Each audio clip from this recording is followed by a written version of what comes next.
జోష్నని ఏదో విధంగా సూరజ్‌కి కట్టిపారేస్తే తన మోడు జోలికి రాకుండా ఉంటుందని దీప అయితే సూరజ్, జోష్నలకు ముడెట్టడానికి గట్టిగానే ప్రయత్నిస్తుంది.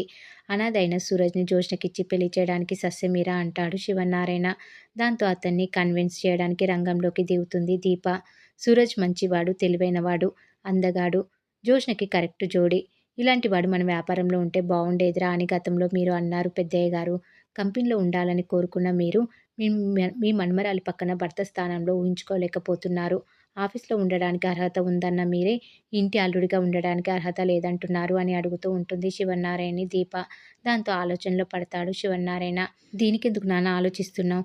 సూరజ్ కంటే గుణవంతుడు నీ మనుమరాలికి ఎక్కడ దొరుకుతాడు అని అంటుంది కాంచన. ఈ లోకం ఎంత విచిత్రమైందో చూసారా మామయ్య గారు? మిమ్మల్ని, మీ మనుమరాలిని కాపాడడానికి సూరజ్ పుట్టుక అడ్డు రాలేదు. వీడు నా మనిషి అని మాలినితో చెప్పినప్పుడు వాడి పుట్టుక అడ్డు రాలేదు. కార్తీక్ లాగే కార్తీక్ లాగే సూరజ్ కూడా మన్మధులాంటి వాడే అని చెప్పినప్పుడు వాడి పుట్టుక అడ్డు రాలేదు. కానీ ఇప్పుడు వాడి పుట్టుక అడ్డు వస్తుందంటే మీరు మీలా లేరని అర్థం. మాకు మీ నిర్ణయం తెలియాలి అని అంటూ ఉంటాడు శ్రీధర్ శివనారాయణతో. దాంతో శివనారాయణ నువ్వేమంటావు దశరథ అని అంటాడు. మీ నిర్ణయాన్ని మించి ఆలోచించేటంత ఎదగలేదు నాన్న. మీ ఇష్టమే నా ఇష్టం నాన్న. నువ్వు అవును అంటే అవును, కాదు అంటే కాదు అని అంటాడు దశరథ. దాంతో శివనారాయణ ఎమోషనల్ అవుతూ మీ అందరికీ ఓ మాట చెప్పాలి. నా ఒక్కగానొక్క మనుమరాలి పెళ్లి 10 ఏళ్ళు గుర్తుండిపోయేటట్టు చేయాలి అని అనుకున్నా. అందుకే సూరజ్ అనాథ అని తెలిసాక వద్దనుకున్నాను. కానీ సూరజ్ గురించి మీరంతా చెప్పిన తర్వాత నా నిర్ణయాన్ని మార్చుకుంటున్నాను. ఈ పెళ్లికి ఒప్పుకుంటున్నాను అని అంటాడు శివనారాయణ. దాంతో దశరథ ఇప్పుడు చెప్పు జోష్న, నీ నిర్ణయం ఏంటి అని అంటాడు. మీరు నిర్ణయాలు మార్చుకున్నంత ఈజీగా నేను మనసుని మార్చుకోలేను అని అంటుంది జోష్న. దాంతో కాంచన బోడి మనసు నీకే ఉన్నట్లు మాట్లాడకే, తప్పంతా మాదే. నీకు కార్తీకి పెళ్లి చేస్తామని మేమే నీకు లేనిపోని ఆశలు కల్పించాం. ఎన్నాళ్ళని అదే పట్టుకొని వేలాడుతావు అని అంటుంది కాంచన జోష్నతో. ఇది నా జీవితం అత్తా అని అంటుంది జోష్న. మేమే మాట్లాడేది కూడా నీ జీవితం గురించే. ఇంకా నీ మనసులో కార్తీక్ ఉన్నాడన్నావంటే కూతురువని కూడా చూడను. గతంలో నీకు చెప్పాను. పిచ్చి పిచ్చి వేషాలు వేస్తే బయట గెంటేస్తానని. ఇప్పుడు అదే నిజమవుతుంది అని వార్నింగ్ ఇస్తుంటుంది జోష్నకి సుమిత్ర. అరే నేను చెప్పేది వినరా అని జోష్న అంటే, పోనీ వాళ్ళు చెప్పేది వినొచ్చు కదా అని అంటుంది పారిజాతం. ఏంటి వినేది? ఆ అనాథ వెధవని అని జోష్న తిట్టబోతుంటే, జోష్న అంటూ పెద్దగా అరుస్తుంది సుమిత్ర. నువ్వెంత అరిచినా కూడా ఆ అనాథగాన్ని నేను చేసుకోను అని అంటుంది జోష్న. సూరజ్ అనాథ అనే కారణం తప్పితే వాడు నీకెందుకు కరెక్ట్ కాదో ఒక్క కారణం చెప్పు. వాడే నీకెందుకు కరెక్టో నేను చెప్తాను అని అంటుంది సుమిత్ర. సరే ఎందుకో చెప్పు అని జోష్న అనడంతో, సూరజ్ ధీరుడు, వీరుడు, సురుడు అంటూ ఆకాశానికి ఎత్తేస్తూ ఉంటుంది సుమిత్ర. నేను ఇంతలా ఆరాధించి ప్రేమించేవాడు నీకు దొరకడు జోష్న అని కాంచన అంటే, అవసరం లేదు. వాడు నాకు నచ్చలేదు అని అంటుంది జోష్న. దీన్నే పొగరని అంటారు. సూరజ్ నచ్చలేడని అంటావు.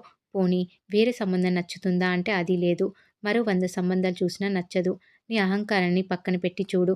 నీ పక్కన నిలబడే సూరజ్ ఎంత గుణవంతుడో అప్పుడు నీకు కనిపిస్తుంది అని అంటూ ఉంటుంది సుమిత్ర. నువ్వు 100 చెప్పినా కూడా నేను వినను. వాడు అనాథ గాడే. వాడిని నేను పెళ్లి చేసుకోను అని అంటూ ఉంటుంది జోష్న. దాంతో శ్రీధర్, ఓకే కోడలి పిల్ల, నీ మాట నాకు నచ్చింది. సూరజ్ అనాథ అనేదే నీ అభ్యంతరం అయితే సూరజ్‌ని నేనే దత్తత తీసుకుంటా. అప్పుడు నా కొడుకు అవుతాడు. కార్తీక్‌కి తమ్ముడు అవుతాడు అని అంటాడు శ్రీధర్. ఆ మాటతో కార్తీక్ విజిల్ కొడతాడు. దాంతో శ్రీధర్, వాడు విజిల్ కొట్టాడంటే సూరజ్‌ని తమ్ముడిగా వాడికి ఓకే. మొగుడిగా నీకు ఓకేనా? రేపే సూరజ్‌ని దత్తత తీసుకుంటా. కాంచన నీకు ఓకేనా అని అడుగుతాడు శ్రీధర్. నాకు డబుల్ ఓకేనండి అని అంటుంది కాంచన. దాంతో దీప విజిల్ కొడుతుంది. అవును మరి, జోష్న చేసుకోబోయే వాడిని ఎగరేసుకొని పోయింది.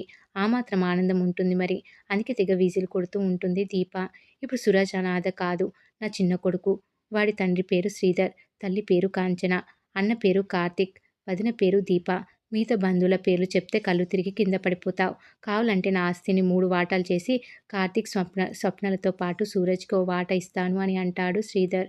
దాంతో కార్తీక్ నాకు ఓకే అని అంటాడు. చూసావా, నా కొడుకు నేను చెప్తే ఏది కాదనడు. మాకు ఓకే, మరి నీకు ఓకేనా?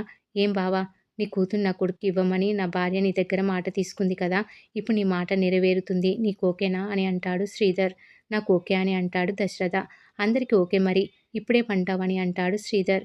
దాని మొహం అదేమంటుందన్నయ్య, మీ మాటతో దాని పొగరు దిగిపోయింది. కార్తీక్, నువ్వెళ్ళి సూరజ్‌ని తీసుకొని రా, అన్నీ మాట్లాడేద్దామని అంటుంది సుమిత్ర. రా పారు, పెళ్లి పెద్దవి నువ్వే, మనం వెళ్ళి మాట్లాడదాం అని లాక్కొని వెళ్ళిపోతాడు కార్తీక్. ఇక మామయ్య గారు, ఈ పెళ్లి మీరు కోరుకున్నట్టే 10 ఏళ్ళు కాదు, 100 ఏళ్ళు గుర్తుండిపోయేటట్టు జరిపిద్దామని అంటాడు శ్రీధర్. ఇక కార్తీక్ పారిజాతాన్ని తీసుకొని సూరజ్ ఉండే గది దగ్గరికి వెళ్తాడు. మొత్తానికి వాణ్ణి నిజంగానే తమ్ముడిని చేసేసుకున్నావు కదా అని అంటుంది పారిజాతం. పెద్దలు ఏం చేసినా మనలాంటి పిల్లల మంచికే అని రారా అంటూ గదిలోకి వెళ్తారు. అయితే వస్తువులన్నీ సర్దేసి ఉంటాయి. వీడేంటి ఎవరికి చెప్పకుండా ఇల్లు కాల్చేసి వెళ్ళిపోయాడంటూ షాక్ అవుతుంది పారిజాతం. ఉండు ఫోన్ చేస్తానంటూ సూరజ్కి కాల్ చేస్తాడు కార్తీక్. ఎంత చేసినా లిఫ్ట్ చేయడు సూరజ్. దాంతో కార్తీక్ వెళ్ళి విషయం చెప్తాడు. ఖాళీ చేసి వెళ్ళిపోయాడని చెప్పడంతో ఇంట్లో వాళ్ళంతా కంగు తింటారు. ఇక జోష్న మాత్రం ఫుల్ హ్యాపీగా ఉంటుంది. దరిద్రం పోయింది అని. సూరజ్ని ఏమైనా అన్నావా? ఎక్కడికి వెళ్ళాడు అని జోష్నని అడుగుతుంది సుమిత్ర. వాడెక్కడికి పోయాడో నాకెలా తెలుస్తుంది? వెళ్ళి వాడిని అడగండి. ఆయన దేవుడున్నాడు. నా మాట విన్నాడు. చూడు మామయ్య, నీ దత్తపుత్రుడు ఎక్కడికో పోయాడంట. పొయ్యి వెతుక్కోండి. నాకు ఆఫీస్‌లో పనులున్నాయి ఉంటానంటూ దండం పెట్టేసి వెళ్ళిపోతుంది జోష్న. దాంతో శివనారాయణ, సూరజ్ అలా చెప్పపెట్టకుండా వెళ్ళిపోవడం ఏంట్రా కార్తీక్ అని అంటే, ఏదో జరిగే ఉంటుంది తాత, అది కనుక్కోవాలి అంటూ దీపని తీసుకొని వెళ్ళిపోతాడు కార్తీక్. మరి ఏం జరగబోతుంది అనేది రాబోయే ఎపిసోడ్‌లో తెలుసుకుందాం.